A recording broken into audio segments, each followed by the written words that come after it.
Mall வந்திருக்கோம். எதுக்கு வந்திருக்கோன்னா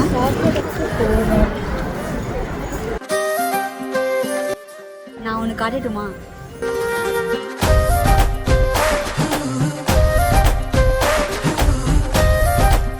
KFC Cola ரொம்ப காஸ்ட்லியாக இருக்கும். அது ஒரு கப் தருவாங்க. அது எங்களால் பாவப்பட்ட மனுஷன் அஃபோர்ட் பண்ண முடியாது.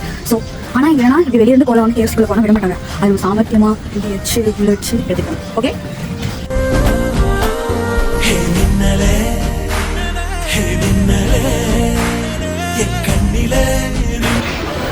யாராவது பார்த்தா ஒரு 3 மாதம் தேர்வாங்க அந்த மாதிரி இருக்கணும். அதாவது எச்சாவே போகிறேன்.